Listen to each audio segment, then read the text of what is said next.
Mga nag-inom sa usa ka iskinita sa barangay 39D nakuhaan og video sa netizen. Ani ang report.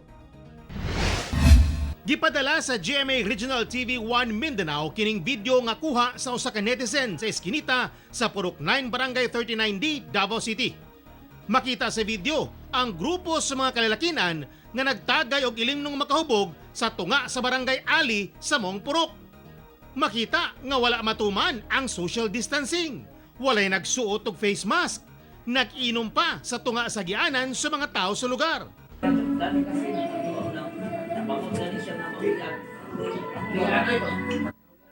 Sumala sa sender sa video nga matag Domingo kuno ginahimo sa mong grupo ang mag-inom sa lugar. Dili daw kuno sila ka-report sa kapitan sa barangay kay amigo kuno sa kagawad ang mga nag-inom. Nabalaka lang kuno ang sender sa ilang panglawas nga bisan dunay pandemya doon nagihapoy misupak sa health protocols. Gipaabot na hinoon sa GMA Regional TV 1 Mindanao sa kapitan sa barangay ang concern sa misumbong ug mipasalig kining aksyonan. Tingali amigo sa kagawad pero wrong kuan gyapon, wrong attitude. Why love maski bag kuan. Maski pag amigo pas kapitan. Kaya wa magud tay ginakuan dire, wa man tay ginapili.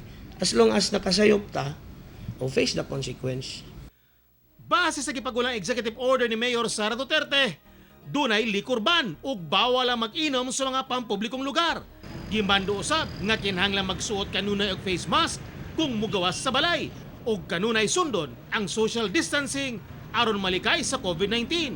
Butang nga wala matuman sa nakuhaan og video nga nag-inom. Sa mga malapason sa Executive Order 59, kaning ato ang liquor ban, kung naay mga insidente nga panghitabuan ni ilabi na kana nakuhaan nato og video, mamahimo nga ipadala dayon sa mga official FB account sa tuang kapulisan aron matagaan dayon og kaning appropriate action o mapadalaan dayon nato og police didto aron masikop dayon sila. Kauban si Jojo Solarte sa kamera. Ako si Teco Campo para sa One Mindanao.